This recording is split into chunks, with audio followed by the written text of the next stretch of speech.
Good evening, Facebook and YouTube. JDev has returned to give you exactly what you want, and that's, of course, another video of me giving my expert analysis and thoughts on a certain topic subject.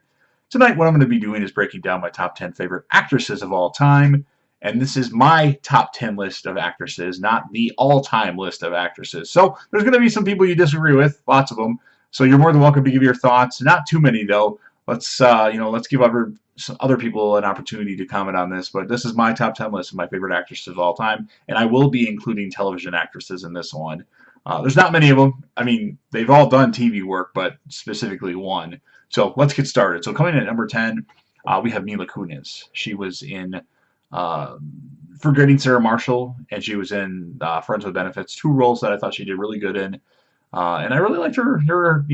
She's kind of like got this energetic craziness about her, and that's why she had to make the list. And there's other movies that she's in that I haven't seen, and other movies that she's in that I just am not mentioning. But those two films, especially, get Mila Kunis on the list at number 10. Number 9, we have Margot Robbie. Of course, she's most known for her roles in Wolf of Wall Street and Suicide Squad, two great roles. In Wolf of Wall Street, she was just amazing, and she took off all her clothes. And I'm sorry, but that's a positive in my opinion because I love that. That is just great. And she stole the show in Suicide Squad. Now, some people will argue and say Jared Leto as Joker stole the show. He was terrible. Worst Joker ever, in my opinion. But Margot Robbie as Harley Quinn was just amazing in that movie. And then she was really good at Focus, too. And she's got some other projects that she's working on right now that I think will be good. But I have to put her on the list. She's up and coming, in my opinion, too. So she's in at number 9. Number 8, we have Anne Hathaway. And Anne Hathaway's been in a lot of stuff. And I'm only going to really focus on one particular thing. And that would be The Dark Knight Rises. I really enjoyed her character, her portrayal as Catwoman. Or I'm forgetting what Catwoman's name is for now. Selena Kyle. She just did really good, and she took over the female lead from the Rachel Dawes character of Maggie Gyllenhaal, Katie Holmes. And by the way, Maggie Gyllenhaal was absolutely terrible as Rachel Dawes. Can't stand her. Katie Holmes was much better. So, yes, Anne Hathaway did awesome, did great, and I'm really happy. It was a major upgrade over the previous female lead. So you lose a little something with Bane as, Tom Hardy as Bane as the major villain versus, Heath Ledger as Joker, but then you gain a lot with Anne Hathaway as, the Catwoman character. So that's my thoughts on that, and that's why Anne Hathaway makes the list. And plus, she doesn't mind doing nude scenes, which is always a plus. I always like that. Number 7 on my list is going to be Neve Campbell, a celebrity actress that I've actually met before. Didn't talk to her a lot, but she was cool.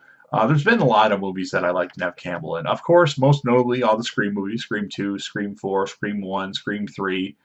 I did those in my order of my favorite to least favorite, by the way, if you didn't catch that.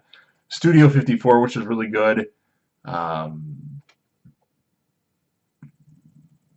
drawing a blank of which other one that I liked. Wild Things. There we go. Great movie. Great scene with Denise Richards. Of course, I think Denise Richards kind of stole that moment, but it was great. And there's other movies that Neve Campbell's been in that I actually enjoyed, like Three to Tango. And of course, her role as Julia on Party of Five, which I didn't really watch a lot of, barely any of, but she's good. She's average, but she can act, and that's why Neve Campbell's awesome, and that's why she comes in at number 7 on my list. Number 6, we have Natalie Portman. Of course, Natalie Portman's been in a few movies that I really like that I watch over and over again, like Brothers. If you haven't seen Brothers yet, it has Jake Gyllenhaal, Tobey Maguire, who I can't stand, and Natalie Portman. It's really good, and of course, No Strings Attached with Ashton Kutcher. That's a really good movie.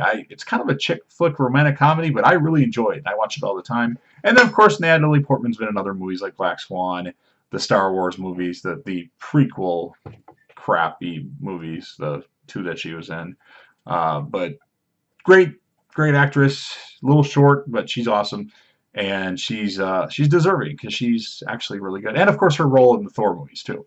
The ones that she was in. Now, they kind of took her out of them, but I liked her role as Thor's love interest, and I think that she did good. So, Natalie Portman, number 6. Number 5, we have Jennifer Lopez. No, I don't have Jennifer Lopez. I have Jennifer Lawrence. I do not like Jennifer Lopez. So there's a few films that I like Jennifer Lawrence in, specifically the X-Men films that she's in. you know, for X-Men First Class, X-Men Days of Future Past, and of course X-Men Apocalypse, although that movie wasn't as good as the previous two. And then of course she was in Suicide Squad, not Suicide Squad. What am I talking about?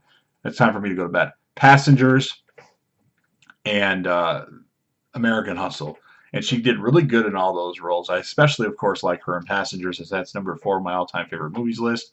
And then again, X-Men Days of Future Past is in the top 30. I think it's 21 right now or something like that.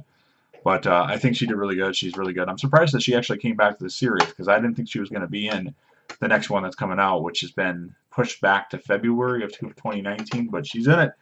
They're just refilming some things or putting somebody new in the movie or whatnot. But Jennifer Lawrence, certainly deserving of the 5th spot on my list. Number 4, we have Scarlett Johansson. Scarlett Johansson, of course, most known for her roles as the Black Widow character in the movies that tie into the Avengers. That would be Iron Man 2, Captain America Winter Soldier, Captain America Civil War, and of course Avengers Age of Ultron, and then of course the big blockbuster Avengers Infinity War. All great movies. She played a great character. Great role for her. And there's other movies that she was in that were really good. For instance, like The Island. Now, that's kind of a cheesy movie, but I actually liked her in the movie. I think she did really well. And she was good in Lucy as well. There's lots of other stuff that she's been in that's been good. But those are just to name a few. So Scarlett Johansson. And actually, she's very underrated in my opinion, too. I could foresee her winning an Oscar someday for some role. So Scarlett Johansson, number 4. Number 3, we have Jennifer Aniston. She's been in a few movies that I really enjoy. And, of course, a TV show that I've barely watched any of, and that would be Friends. But specifically, she makes the list for her role in Just Go With It, The Breakup, and Office Space, and Derailed. Those are 4 movies that I really enjoy, especially her role in the movies. Now, she's not a big role in Office Space. She's kind of the third, well, maybe she is the secondary lead. I don't know. But it was just funny. I mean, she's just cute. She's gorgeous. She's just amazing to Just Go With It. Even though that movie's terrible, according to Don, I do like her role in it. And she was in the first Leprechaun movie, too, so you can't forget about that. And her role in The Breakup, I thought, was just amazing. And that's why she makes the list at number 3. Number 2, we have a television actress, for the most part, and that would be Kaley Cuoco. Of course, we all know her as Penny from Big Bang Theory. But she's also been in a few movies. She was a voice actress in Why Him, and she was in Wedding Ringer, which I found really funny with Kevin Hart and Josh Gad. And Kaley Cuoco is just great. And I like Kaley Cuoco. I don't know what it is about her, but I just really enjoy her. And she's awesome as Penny. She's one of the highlights of that show, other than Sheldon, of course. And that's why Kaley Cuoco makes the list at number 2. Who's number 1? Again, this is my list. I have to give it to my all-time favorite actress of all time. It's not Tiffany Thiessen. It's actually Sandra Bullock. And there's a lot of Sandra Bullock movies that I really love and enjoy. You try to, you play the movie game with me. There's 2 people that you won't get me with. That's Sylvester Stallone and Sandra Bullock, because I know everything about them. But there's lots of movies that Sandra Bullock's in that I really enjoy. Of course, Demolition Man, Speed. Then there's other movies like Forces of Nature that I kind of liked with Ben Affleck. Yeah, I know Affleck. Nobody likes him, but I do. And then there's, The Blind Side she was great in. The Proposal that she was great in. Miss Congeniality was okay. She was okay in that. Crash she was really good in. And there's a lot more. Murder by Numbers is an underrated movie. Has Ryan Gosling in it, as a matter of fact. I think that was really good. And yeah, Sandra Bullock makes the list. I mean, Blindside was amazing. It was just, I loved it. And of course, Demolition Man with Sylvester Stallone. That's got to be up there. My favorites, all-time favorite movies. Number 2, just because of my 2 favorite, actor and actresses of all time, or actor and actress, my favorites from each category in that movie.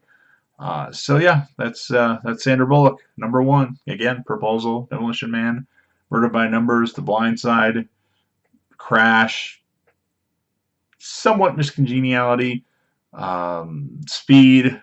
I mean, the list goes on and on and on. She's been in a lot of good stuff. She's funny, she's cute, and she's certainly deserving of it. So let's recap the list. And of course, I want you to make yours too.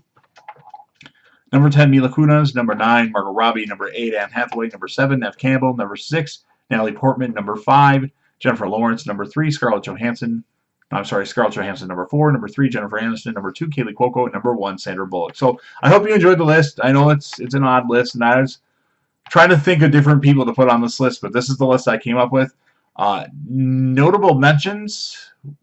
I mean, I could have added Amy Smart at some point in time, but she's really not that great at acting. Kristen Bell was really good. Of course, she was in Sarah Marshall and Forgetting Sarah Marshall, and it's really the only movie I can think of off the top of my head that she's in that I really remember her from. But there's others. Cameron Diaz, she's good in some stuff, but then she's not that memorable, in my opinion, in other stuff. But that's the list. I hope you enjoyed it. Please, share your thoughts, share your list. You don't have to comment on everything. But if you want to, you're more than welcome to, and I really do hope you enjoyed the video, and I'll be back again very soon. Later.